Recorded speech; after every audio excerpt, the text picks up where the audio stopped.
दिव्यांशु बोल रहा मेरे को पता ही नहीं था, मेरे को पता होता तो अभी तक तो बच्चा सेवाएं दे चुका होता। ऑनलाइन वाले बच्चों स्टार्ट करें बेटा। Mic testing, check 1 2 3, check check check check.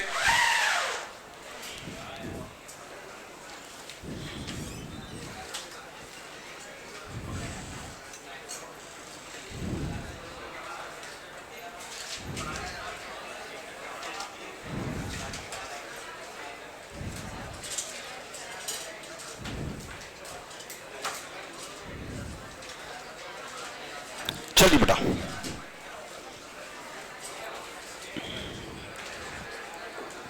सब बच्चे रेडी? सभी बच्चों के ध्यान बोर्ड पे। चलो 2 मिनट ध्यान देना बेटा। लास्ट बेंच, सबसे लास्ट बेंच। चलो, अपना सेकंड लेक्चर है, थर्ड लेक्चर है, फोर्थ है। 4 लेक्चर पढ़ चुके हो आप। तो सवेरे कितने बजे आ गए थे? अच्छा हाँ ठीक है, 8:30। ठीक है, ठीक है।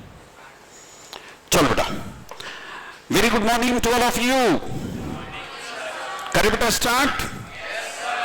बच्चों समझना, आज बेटा हम यूनिट नंबर 1 जो थ्योरेटिकल यूनिट है उसको कंप्लीट करने की स्टेज पे हैं।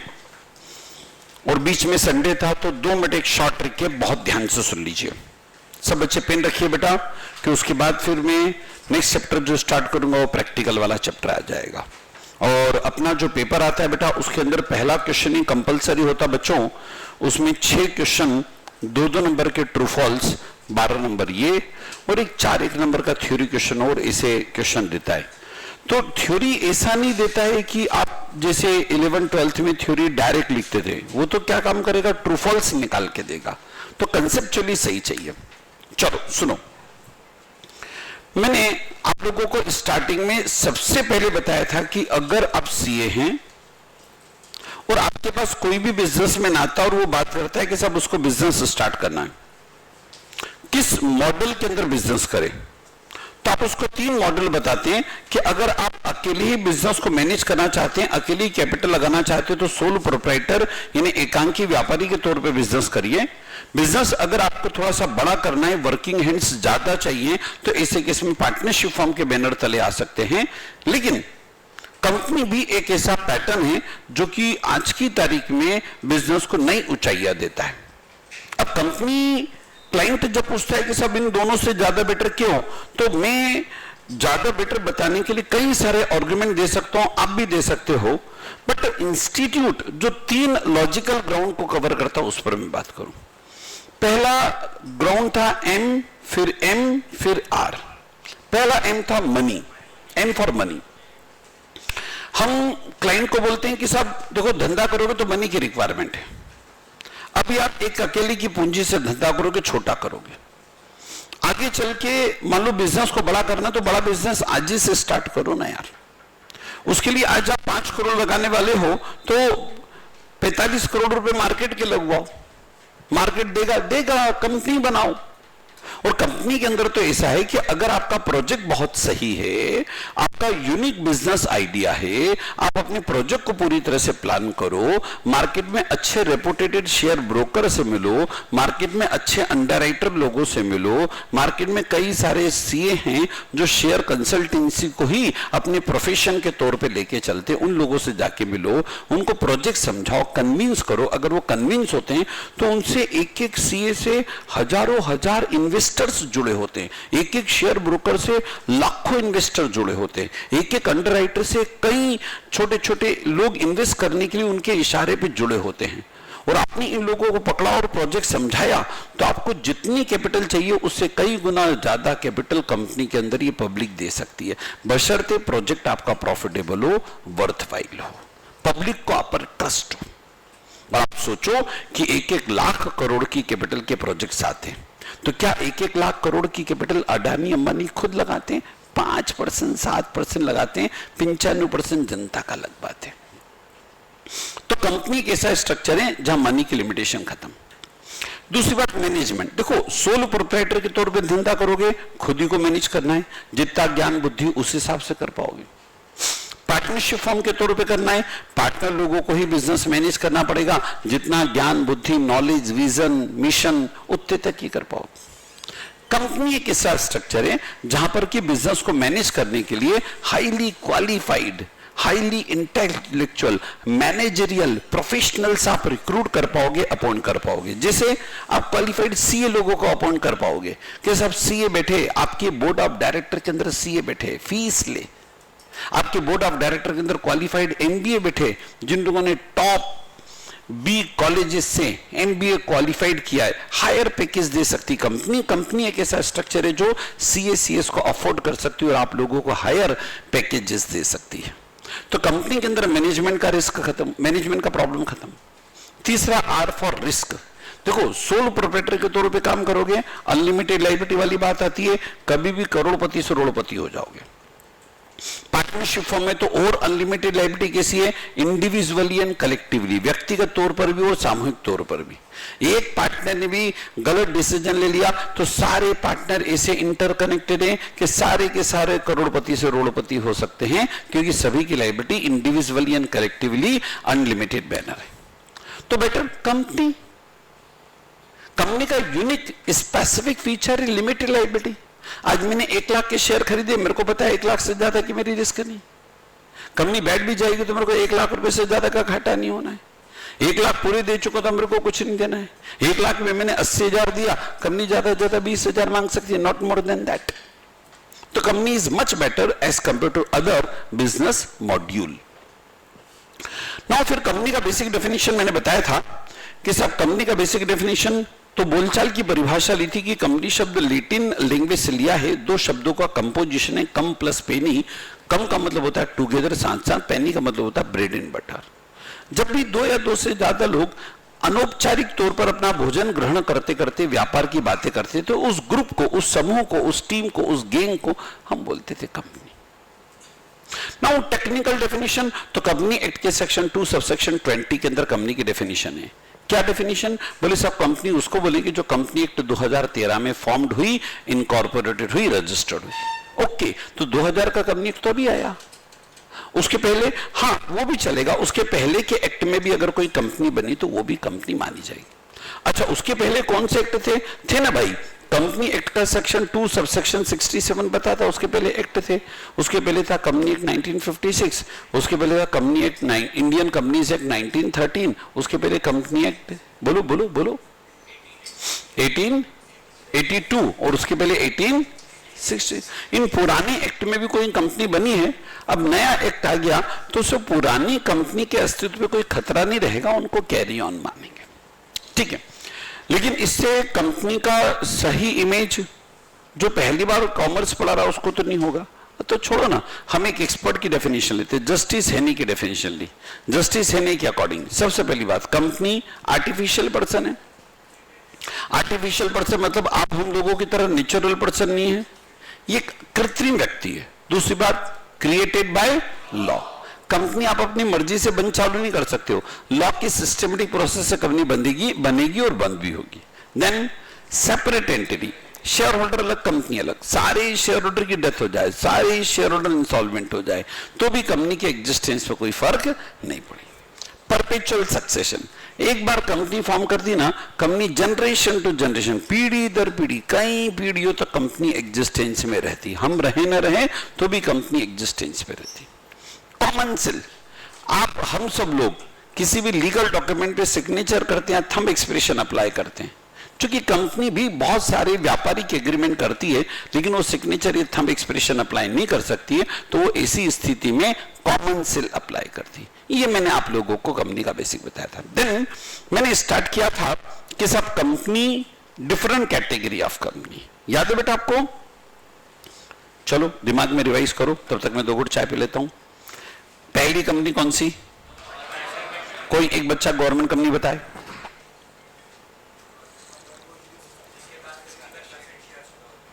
वेरी गुड, और प्रॉपर?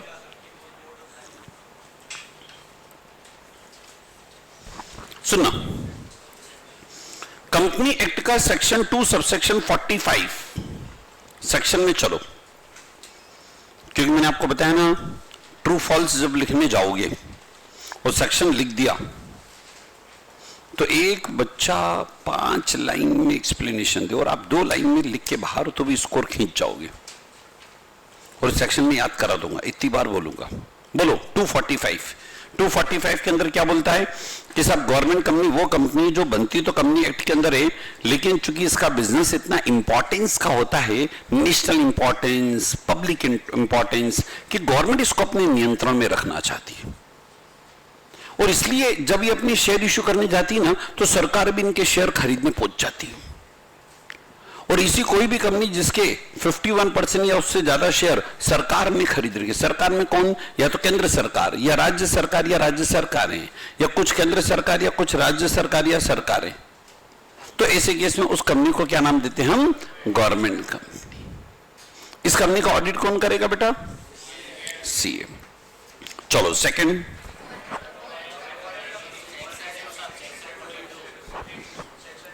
परफेक्ट। सेक्शन 2 सबसेक्शन, वाह, कोई एक बच्चा फॉरेन कंपनी समझाए।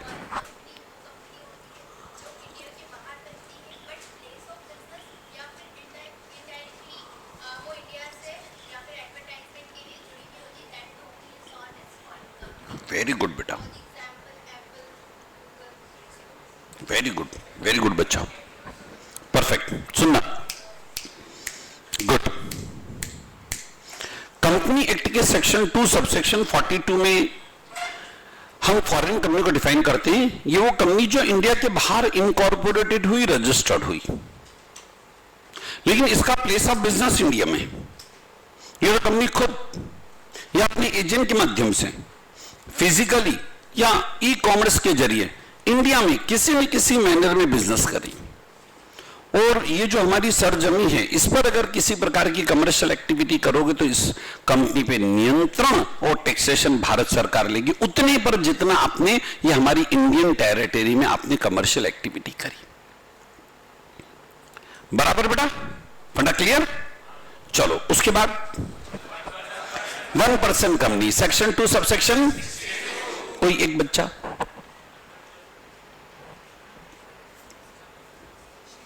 लास्ट बेंच, बोलो बेटा। वेरी नाइस यार।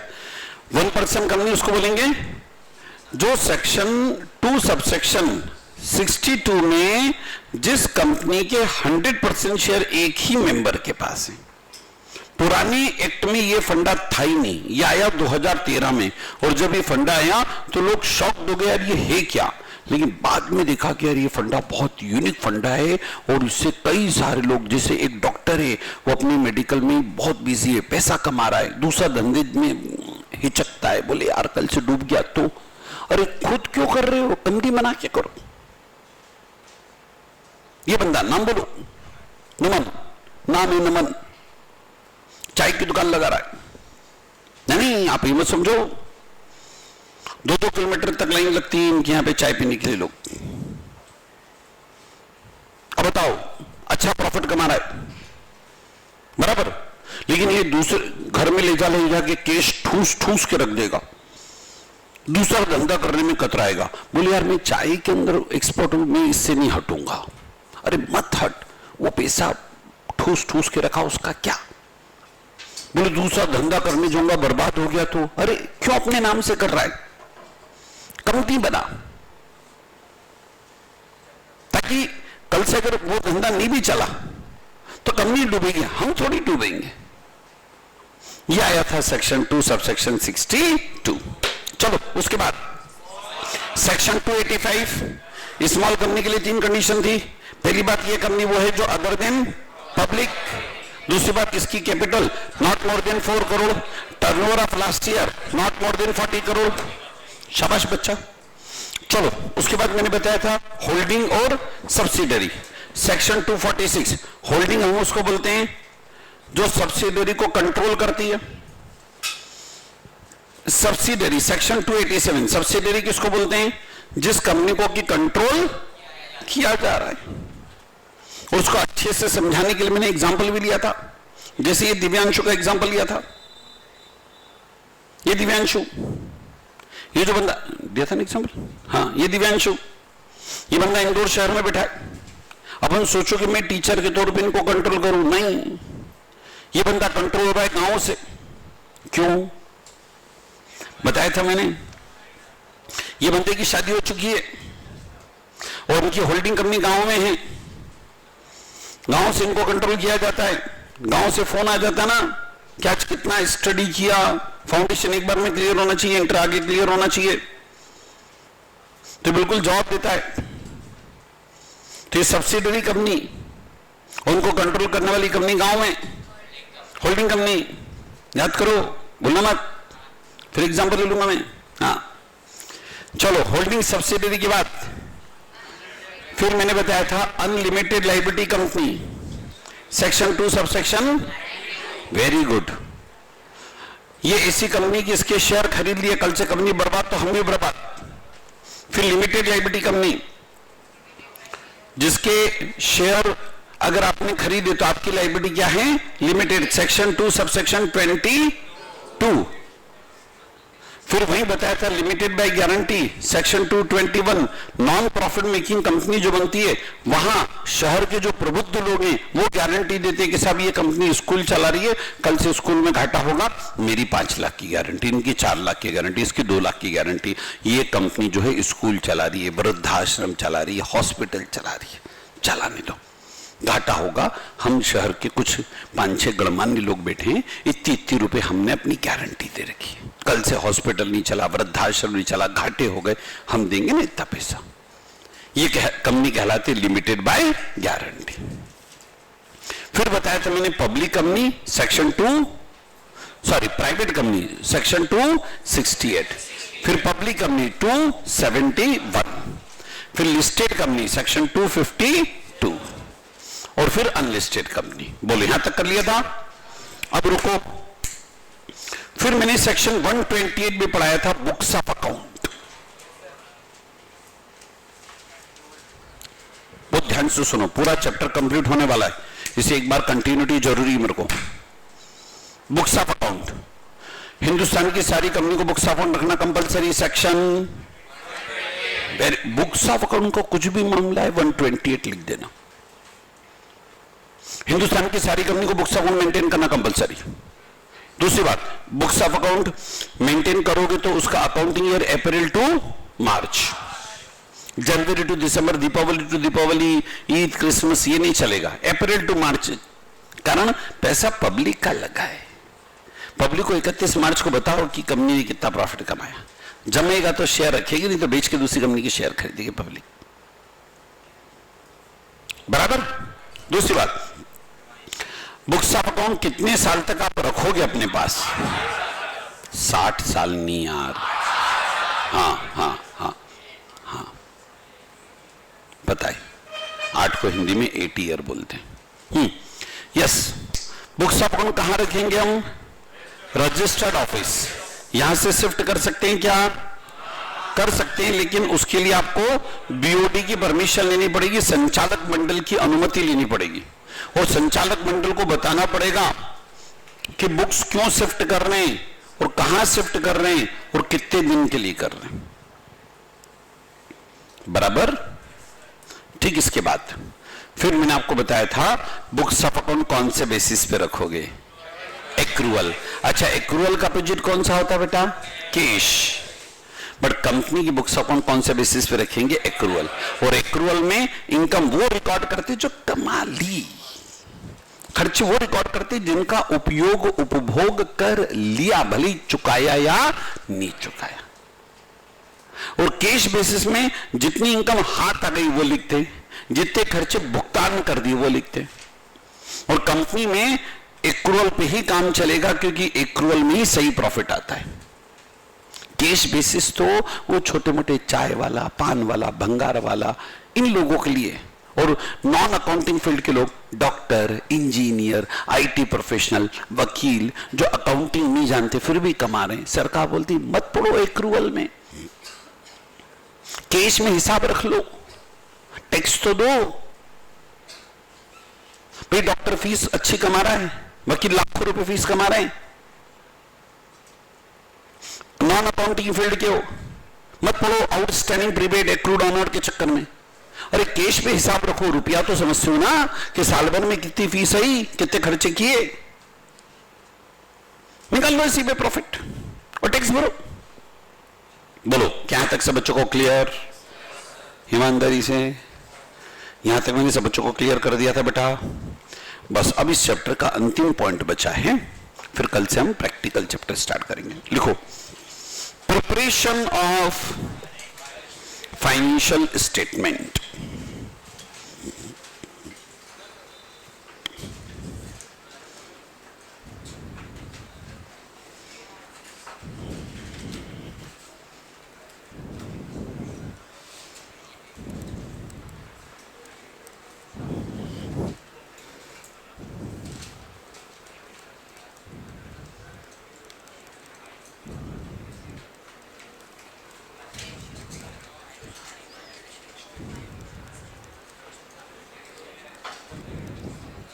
प्रिपरेशन ऑफ फाइनेंशियल स्टेटमेंट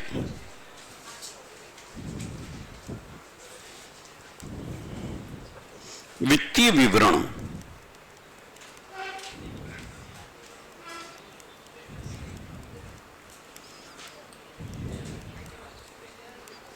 चलो सब बच्चों का ध्यान बोर्ड पे बेटा।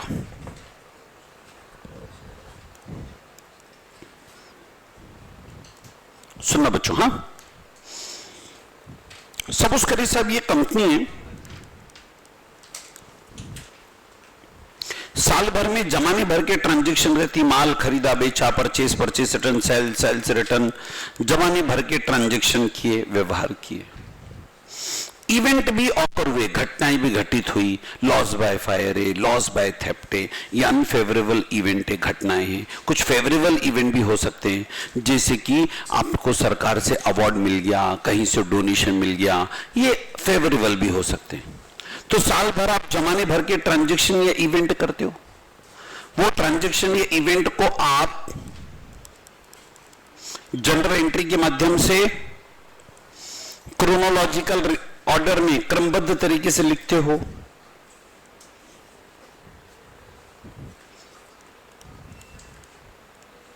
लेजर में कंपनी उनका वर्गीकरण कर लेती है, क्लासिफिकेशन कर लेती है कि कैश एक जगह, बैंक एक जगह, डेटर एक जगह, शेयर कैपिटल एक जगह।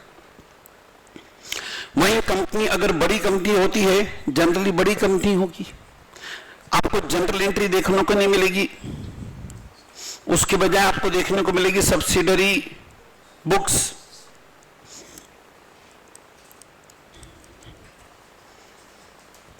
बराबर बेटा, बड़ी कंपनी के अंदर सब्सिडरी बुक ही देखने को मिलेगी। अच्छा, समय समय पर आप ट्रायल बैलेंस बना लेते हो, ट्रायल बैलेंस बना के आप जो आपने अकाउंटिंग प्रोसेस की है वो सही है कि नहीं, किसी प्रकार का एरर ओमिशन तो नहीं रहा, ये चेक कर लेते हो। और अगर आपका ट्रायल बैलेंस टैली हो गया, मतलब गणितीय तौर पर शुद्धता है, 100% एक्यूरेसी नहीं बोल सकता हूं, कोई ट्रांजैक्शन पूरा ही भूल गए तो यहां आएगा ही नहीं। दिव्यांशु के गांव में इसे बोलते हैं, तो उसको समझ आना चाहिए बेटा। आप तो समझ जाओगे, आप तो समझदार हो। हाँ, ट्रायल बैलेंस अगर टैली है, इसका मतलब गणितीय तौर पर शुद्ध है। और इस प्रोसेस के बाद आता है बच्चा, यहां तक तो बच्चा लोग था सेक्शन, बोलो यहां तक कौन सा सेक्शन था, बोलो हाँ बोलो, हिम्मत करो, डरना नहीं। 128 ये बुक्स ऑफ अकाउंट का सेक्शन था।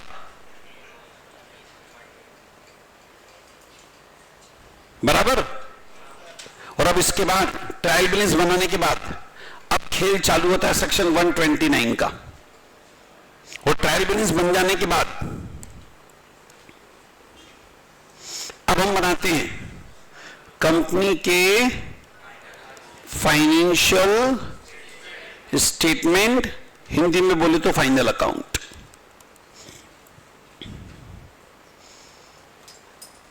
बराबर बेटा। अब फाइनल अकाउंट का प्रिपरेशन प्रेजेंटेशन कैसे करना है, ये बात सेक्शन 129 करता है। और ये बोलता है कि जब भी आप किसी कंपनी के फाइनेंशियल स्टेटमेंट मतलब फाइनल अकाउंट तैयार करोगे तो अकाउंटिंग स्टैंडर्ड को फॉलो करोगे। अकाउंटिंग स्टैंडर्ड सुना है कौन बनाती है? अकाउंटिंग स्टैंडर्ड, एएस मतलब अकाउंटिंग स्टैंडर्ड, ये बनाती है ICAI। तुषार कहां गया? नहीं, हाँ तुषार। बेटा ICAI का नाम सुना? कुछ सुना सुना लग रहा है बेटा। ये अपनी सीए इंस्टीट्यूट है। और सुनो मेरी बात बच्चों, सुनो, आप बच्चे लोग कई बार ये मानते हो कि सीए इंस्टीट्यूट जो है ना सिर्फ एग्जाम लेती है। एग्जाम लेना तो इसकी एक कमेटी का काम है। ये एकमात्र हिंदुस्तान का ऐसा इंस्टीट्यूट है जो हमेशा एक्टिव है। सरकार कोई हर साल जो बजट लाती है ना उसमें हमारी यहाँ की कमेटी रिकमेंडेशन डालती है। Income tax act, GST act, direct अपनी इंस्टीट्यूट बहुत इफेक्टिव रोल होता है। बैठ के बताती है कमेटी की, देखो जीएसटी में ये लाओगे तो उसका ये इंपैक्ट जाएगा इकोनॉमी पे, बजट में ये करोगे तो उसका ये इंपैक्ट जाएगा, कहां लोग टैक्स बचा रहे हैं, कैसे रेवेन्यू बढ़ाना है। ये सब चीज आज जो टैक्स कलेक्शन में हम इतना आगे हैं और आज जो ठप्पे के साथ बिल्कुल एक मजबूती के साथ एक मजबूत राष्ट्र के तौर पे खड़े ना, तब खड़े हैं जबकि जेब में पैसा लेके बैठे। और पैसा तब जब टैक्सेशन हमारे यहाँ प्रॉपर तरीके से रिकवर हुआ, सिस्टम बना है। हमारे यहाँ का इनकम टैक्स डिपार्टमेंट वर्ल्ड के कई इंटरनेशनल अवार्ड जीत चुका है। इतना मॉडर्नाइज, इतना ऑटोमेशन, और जीएसटी तो इतना ऑटोमेशन कर दिया है। जितने रिकॉर्ड आपके यहाँ नहीं मिलेंगे उतने रिकॉर्ड सरकार के जीएसटी पोर्टल पे मिलते। आप तो खर्चा करते हो उसके बिल नहीं रखते हो, वहां सारे बिल मिलते हैं। तो समझो बेटा, अपनी इंस्टीट्यूट ने बनाए हैं अकाउंटिंग स्टैंडर्ड, बराबर। और अकाउंटिंग स्टैंडर्ड सरकार बोलती है सारी कंपनियों को फॉलो करने जरूरी है। कौन बनाती है बेटा अकाउंटिंग स्टैंडर्ड? ICAI। समझे आप? सीए इंस्टीट्यूट ने बनाए और गवर्नमेंट उसको फॉलो कराती है कंपनियों से। तो जितनी भी कंपनी अपने फाइनल अकाउंट बनाएगी अकाउंटिंग स्टैंडर्ड का पालन करके बनाएगी। अच्छा, इसका कोई फॉर्मेट है क्या? हाँ जी, कंपनी एक्ट का सेक्शन 129 इसके अंदर शेड्यूल नंबर 3, शेड्यूल को हिंदी में बोलेंगे अनुसूची, उसके पार्ट नंबर 1 में बैलेंस शीट का फॉर्मेट है और इसके पार्ट नंबर 2 में प्रॉफिट एंड लॉस अकाउंट का फॉर्मेट है। कौन से एक्ट में बेटा? Company act 2013 section 129। ओके, अच्छा शेड्यूल कौन सा बेटा? 3। शेड्यूल 3 का पार्ट 1, पार्ट 1 में किसका फॉर्मेट है? Balance sheet. पार्ट 2 में अब कुछ बच्चों के मन में बात आएगी, सर एकांकी व्यापारी या पार्टनरशिप फॉर्म, इन लोगों के P&L बैलेंस शीट के तो फॉर्मेट नहीं है, हम तो बैलेंस शीट इनके ऊपर और नीचे कर लेते हैं। अरे तो सरकार को मतलब भी नहीं है एकांकी व्यापारी या पार्टनरशिप फॉर्म से। ये एकांकी व्यापारी तो आपका पैसा लगा है, कैसे भी हिसाब रखो। पार्टनरशिप आप लोगों का पैसा लगा है, व्यक्तिगत पैसा लगा, टेंशन नहीं। कंपनी जनता का पैसा लगा है और जनता को P&L बैलेंस शीट ऐसे फॉर्मेट में बना के दोगे जिससे जनता समझ पाए। और आप समझो आपकी ड्यूटी कितनी बनती है। एक कंपनी है, 1 लाख शेयर होल्डर है। अब 1 लाख शेयर होल्डर कंपनी के अंदर जाके ऑडिट तो नहीं कर सकते ना, तो आप सब लोग बैठ के एक बंदे को सी अपॉइंट करते हो, वो आप लोगों की ओर से कंपनी में जाके हिसाब चेक करता है और रिपोर्ट बना के देता है। समझे? तो बोलो कंपनी के P&L बैलेंस शीट का फॉर्मेट बिल्कुल फिक्स है। चलो अब देखो, जब मैं फाइनेंशियल, बार बार फाइनेंशियल स्टेटमेंट मतलब वित्तीय विवरण शब्द बोलूंगा, तो वित्तीय विवरण में क्या शामिल होता है? इट इंक्लूड्स, इसमें क्या क्या शामिल है ये बात बताता है कंपनी एक्ट का सेक्शन 2 सबसेक्शन 40। कौन सा सेक्शन बेटा? जब भी मैं फाइनेंशियल स्टेटमेंट बोलूंगा उसमें चार चीजें आएंगी। सबसे पहले बैलेंस शीट, बराबर बेटा। बैलेंस शीट कहां पर फिक्स है?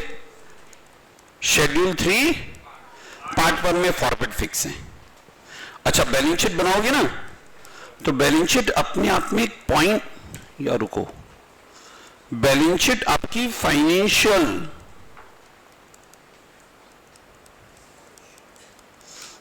पोजीशन, कितने आप वित्तीय तौर पे सुदृढ़ हो, यह साबित करता है, बराबर। ये अपने आप में पॉइंट स्टेटमेंट है। पॉइंट, पॉइंट मतलब समय के एक बिंदु पे स्थिति बताता है। जैसे आपने 31 मार्च 2025 को बैलेंस शीट बनी है इवनिंग 5:30, तो बैलेंस शीट 31 मार्च 2025 को शाम को 5:30 बजे की स्थिति बता रहा है। 5:35 पे स्थिति बदल सकती है। कैसे बदल सकती है? मान लो 31 मार्च के दिन शाम के 5:30 बजे मैंने कंपनी की बैलेंस शीट बना ली, और बैलेंस शीट बना के अब मैंने सोच लिया क्या अब बैलेंस शीट टैली हो गई, अब मैं ट्रांजैक्शन नहीं करूंगा, अब अगले साल ही देखूंगा 1 अप्रैल अगले दिन। लेकिन चीजें आज की तारीख में हमारे बस में नहीं है। हो सकता है मेरे को किसी डेटर से पैसा लेना था, उसमें मैंने बहुत तगादा लगा रखा था, प्रेशर बना रखा था, और 5:30 में बैलेंस शीट बना के मैं घर पे आराम से बैठा, और पता चला 10 मिनट बाद उसने हमारे खाते में पैसे डाल दिए, 10,000 डाल दिए। 10,000 डाल दिए तो बैलेंस शीट चेंज हो गई। कैसे? डेटर कम, बैंक बैलेंस बढ़ गया। तो बैलेंस शीट अपने आप में पॉइंट स्टेटमेंट है। एक पर्टिकुलर पॉइंट ऑफ टाइम, समय के एक निर्धारित बिंदु पर आपकी क्या फाइनेंशियल पोजीशन है उसको बताता है। 31 मार्च 5:30 तो 5:30, और बोलो इसीलिए बैलेंस शीट के नीचे क्या लिखते हो? एज ऑन लिखते हो। लेकिन अब सुनो,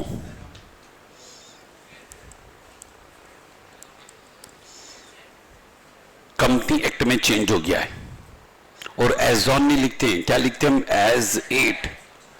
कंपनी एक्ट में जब भी बैलेंस शीट बनेगी तो एज ऑन नहीं, एज एट, इस पर्टिकुलर पॉइंट ऑफ टाइम पर ये पोजीशन। ठीक है बच्चा, ये छोटी छोटी बातें ऑब्जेक्टिव में पूछेगा ना यार, ट्रू फॉल्स में, इसलिए लॉजिक क्लियर रखना पड़ेगा ना।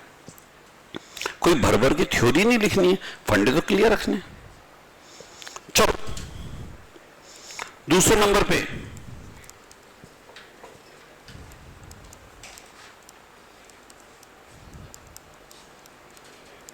Statement of profit.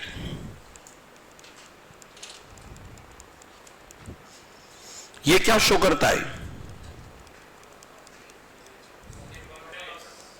Profitability, लाभदायकता।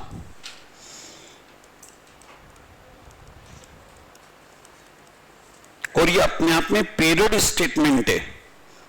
Period, इसलिए इसके नीचे लिखते हैं हम फॉर द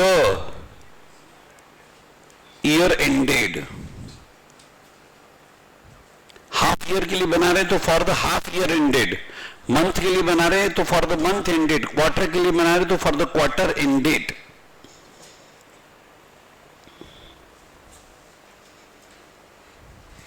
पक्का बच्चों?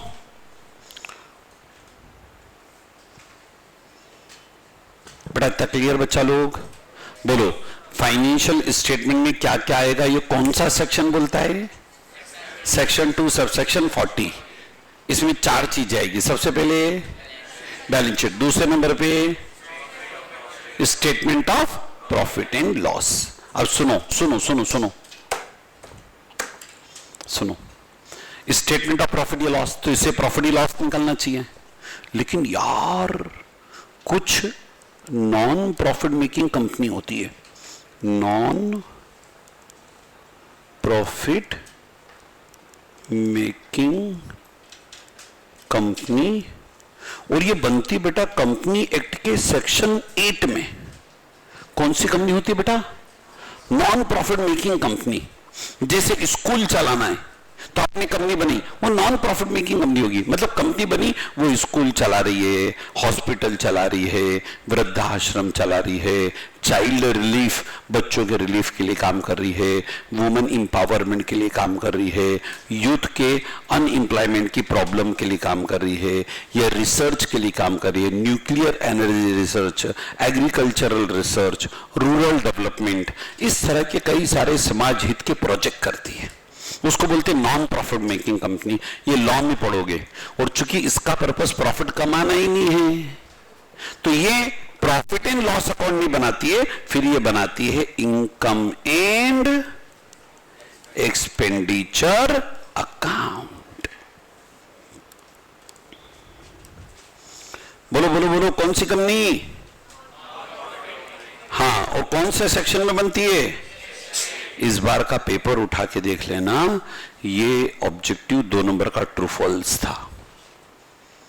और मैं बोलता हूं कई बड़ी कई लोगों ने अपने जो टीचर है उन्होंने रिव्यू डाले थे कि सब ये जो है ये तो अकाउंट का था ही नहीं, ये तो लॉ का आ गया। अरे भैया, non profit making company section 8 में बनती है। बराबर? कौन सा सेक्शन बनती है? सेक्शन 8 के नाम से ही आया था इसी बार के पेपर में। और कई पेपर एनालिसिस करने वाले टीचर लोगों ने बोल दिया, बोले साहब ये तो लॉ। अरे लॉ का कैसे, बच्चों को पता होना चाहिए। और हमारे आज के नहीं, 2 साल पहले के भी लेक्चर उठा के देखोगे तो उसके अंदर इसी तरह से मैंने पढ़ाया हुआ है कि भैया non profit making company section 8 में बनती है। बराबर बेटा? यूट्यूब पे हमारे इसके पहले हम दूसरी एकेडमी में थे, और वहां के जो हमारे लेक्चर से पूरे यूट्यूब वगैरह में सब पड़े हुए हैं, उनमें आप उठा के देखोगे तो बच्चों को चीख चीख के बोला सेक्शन 8। बराबर बेटा? तो ये कुछ भी एग्जामिन में बीच का कोई एक पॉइंट पिक कर लेता है। बोलो, यहां तक सब बच्चों को क्लियर? चलो, तीसरे नंबर पे बनाते बेटा हम कैश फ्लो स्टेटमेंट। कौन सा स्टेटमेंट बेटा? सुनो, cash flow statement. Cash flow statement ये आपको पढ़ने को मिलेगा सीए इंटर में, अकाउंटिंग स्टैंडर्ड 3 के अंदर पढ़ेंगे। और ये क्यों बनाते हैं? सुनो, आपका प्रॉफिट है 50 लाख का। बोर्ड पे देखो, बोर्ड पे देखो, आपका प्रॉफिट कितना? और 50 लाख का प्रॉफिट इस साल हुआ। जब हम बॉक्स खोलते हैं कि यार 50 लाख का प्रॉफिट कमाया, डिविडेंड बांट दो डिविडेंड, तो एक काम करो, बॉक्स खोलो, नोट गिनो, तो वो 50 लाख आपके पास कैश मिलता ही नहीं है। क्यों? क्योंकि देखो, आपने जब अपना ट्रेडिंग P&L बनाया होगा तो जो सेल लिखा उसमें उधार सेल भी तो लिखा है। वो उधार सेल लिखा तो उसका प्रॉफिट भी है, लेकिन वो जो उधार माल बेचा वो पैसा तो हाथ में आया ही नहीं। तो इसलिए हम एक स्टेटमेंट बनाते हैं, कैश फ्लो स्टेटमेंट, जिससे पता चलता है रुपए की कितनी आवक हुई, रुपए की कितनी जावक हुई। बराबर बेटा? तो प्रॉफिट एंड लॉस से तो प्रॉफिट दिखता है, लेकिन जरूरी थोड़ी उतना प्रॉफिट मेरे पॉकेट, मेरे बॉक्स में भी दिखे,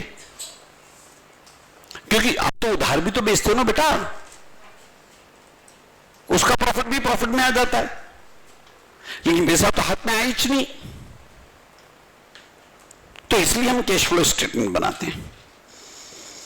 और यहीं पर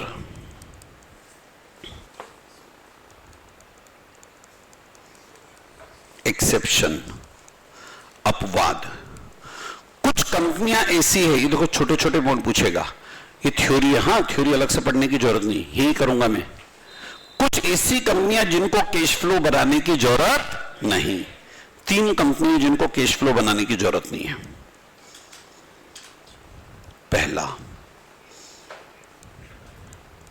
स्मॉल कंपनी, याद है स्मॉल कंपनी, छोटी कंपनी, सेक्शन 285।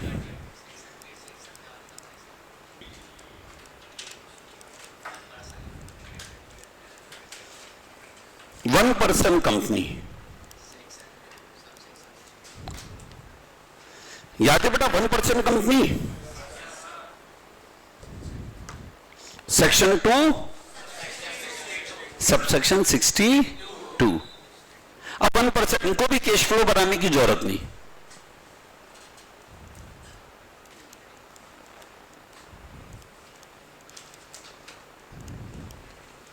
डॉर्मेंट कंपनी,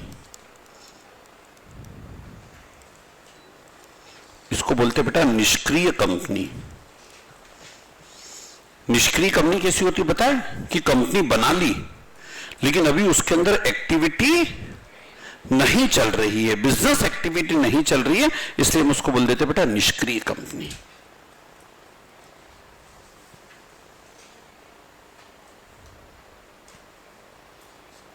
पक्का बच्चों? इतना क्लियर? हाँ बेटा, निष्क्रिय कंपनी ऐसी होती जैसे कभी कभी क्या होता है, सुनो सुनो, क्या नाम बेटा आपका? मोक्ष। मोक्ष, जैसे मान लो आपने कोई बैंक अकाउंट खोला है ना, और बैंक अकाउंट खोला और उसमें 3,000 ही पड़े, तो कई बार अपन ध्यान ही नहीं देते हैं यार, भूल जाते कभी कभी, तो पड़े तो भूल ही गए ना। अब बैंक क्या करती है, चूंकि उसमें ट्रांजैक्शन नहीं हो रहे तो उसको बोल देती निष्क्रिय अकाउंट, डॉर्मेंट।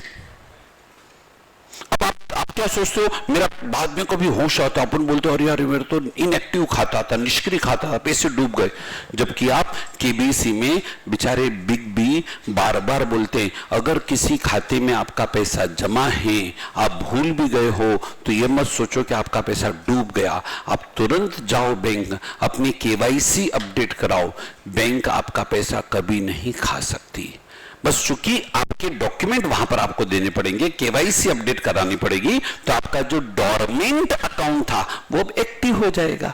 ऐसी डॉर्मेंट कंपनी मतलब निष्क्रिय कंपनी। कभी कभी क्या होता है, कंपनी बना ली, अभी धंधा अभी करते स्टार्ट, जैसे मैंने सिनेमा हॉल कंपनी बना ली, क्या चलाएंगे, सिनेमा हॉल चलाएंगे, लेकिन अभी सरकार से सिनेमा का लाइसेंस ही नहीं मिला, नॉट एक्टिव।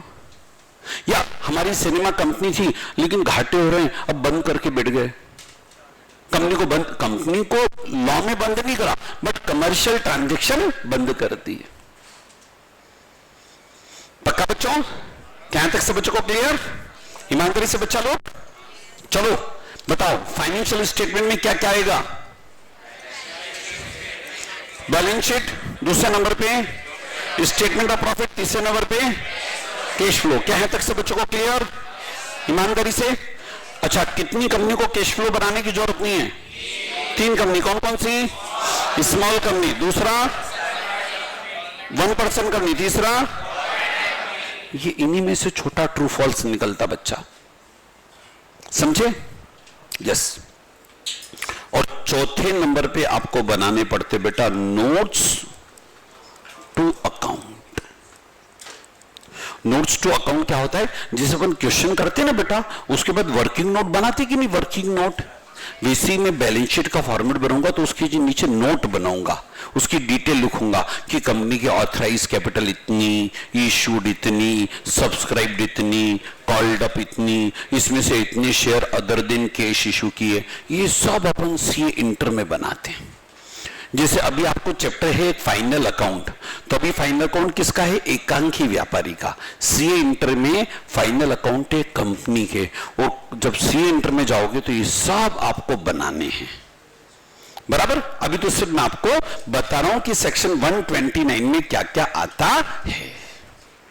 चलो पहले बोलो, यहां तक से बच्चों को क्लियर? यहां से वापस आ जाओ, सुनो।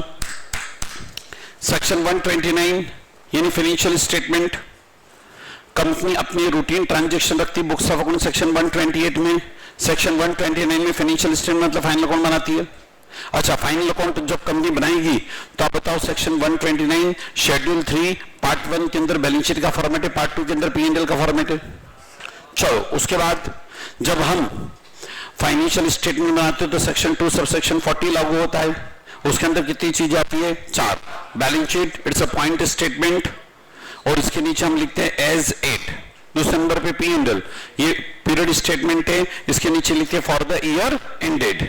उसके बाद अच्छा एक और बात, प्रॉफिट एंड लॉस अकाउंट की जगह हम इनकम स्टेटमेंट बनाते हैं। अगर नॉन प्रॉफिट मेकिंग कंपनी हुई तो सेक्शन 8 में नॉन प्रॉफिट मेकिंग कंपनी बनती है।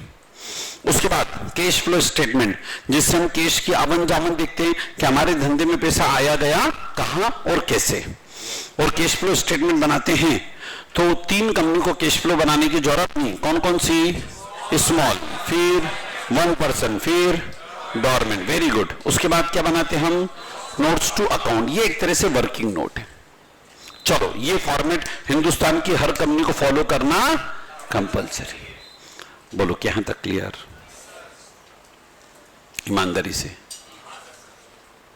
मजाक नहीं। देखो, मैं संडे के बाद है ना मजाक करता नहीं हूं, और कल संडे हो गया, अब मजाक कर नहीं रहा हूं। बोलो, कंपनी का P&L बैलेंस शीट का फॉर्मेट फिक्स है कि नहीं? और हिंदुस्तान की हर कंपनी को अपनी P&L balance sheet, financial statement इसी फॉर्मेट पे बनाने हैं, और साथ ही साथ अकाउंटिंग स्टैंडर्ड का पालन भी करना है। और अकाउंटिंग स्टैंडर्ड कौन बनाती है? ICAI। अब सुनना बेटा, हाँ,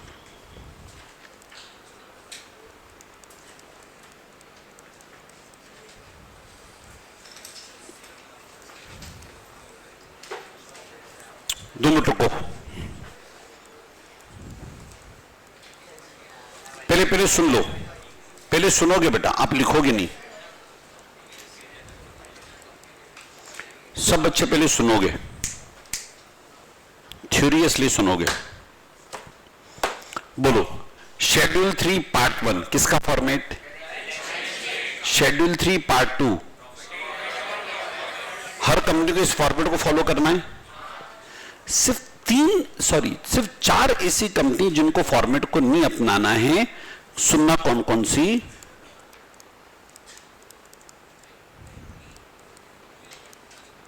बैंकिंग कंपनी। रुको, आप बैंकों का भी ऑडिट करने जाओगे,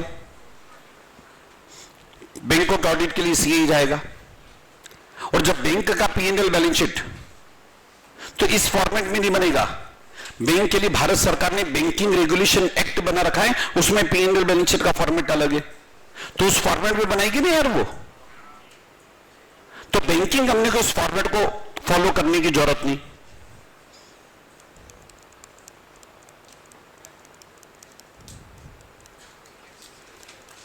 इलेक्ट्रिसिटी कंपनी जो इलेक्ट्रिसिटी जनरेट करती है, ट्रांसमिशन करती है, डिस्ट्रीब्यूशन करती है, ये इलेक्ट्रिसिटी कंपनी। और इलेक्ट्रिसिटी कंपनी को भी इस फॉर्मेट को फॉलो करने की जरूरत नहीं है, उसके लिए सेपरेट एक्ट बनाए, उसका P&L बैलेंस शीट का फॉर्मेट अलग है।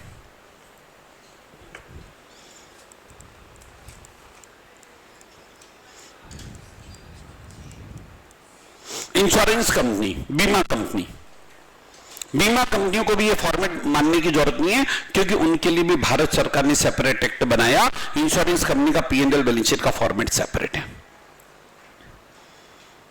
बराबर बेटा?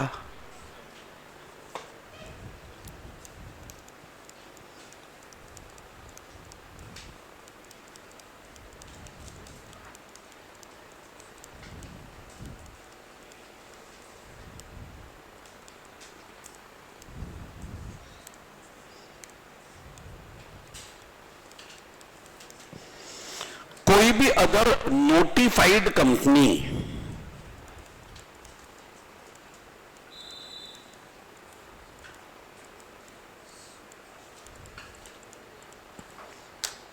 सुनो,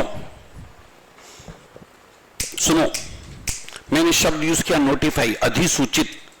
अब सुनो, इसका पीछे उद्देश्य समझो। भारत सरकार ने शेड्यूल 3 पार्ट 1 पार्ट 2 के अंदर P&L बैलेंस शीट का फॉर्मेट दे दिया।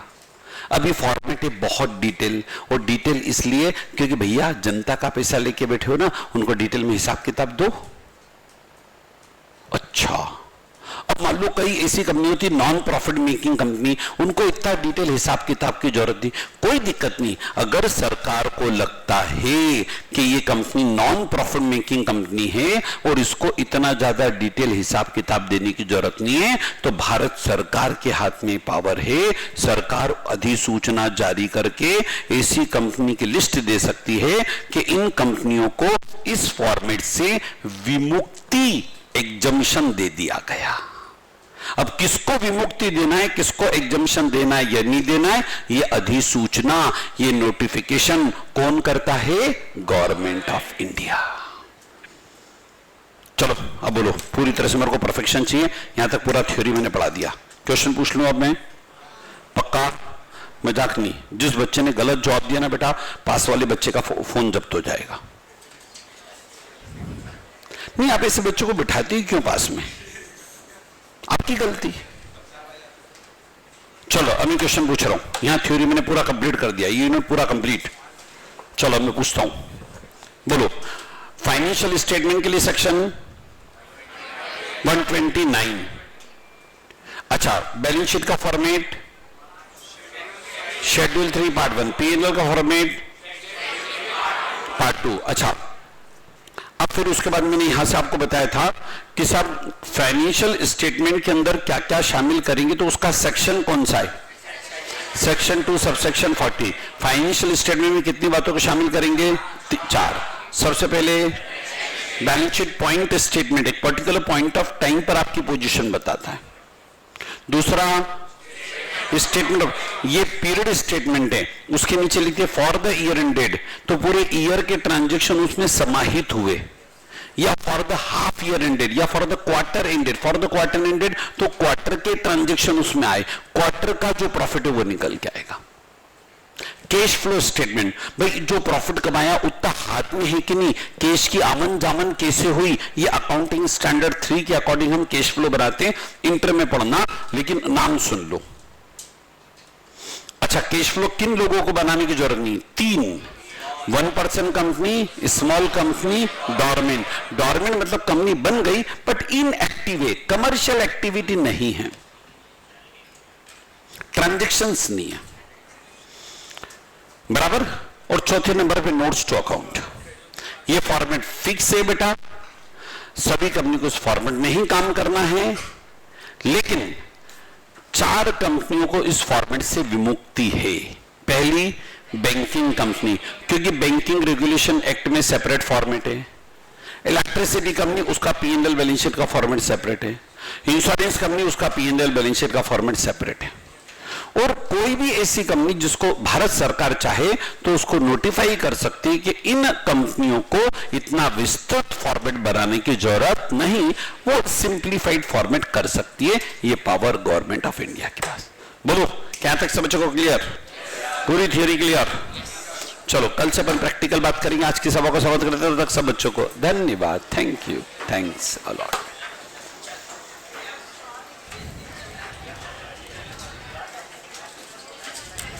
कल से मैं यूनिट 2 स्टार्ट करूंगा बेटा।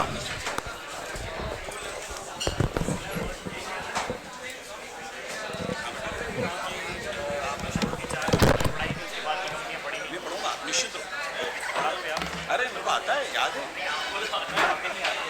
मत टेंशन करो, मैं हूँ। क्या नाम आपका? मोक्ष। सब क्या नाम?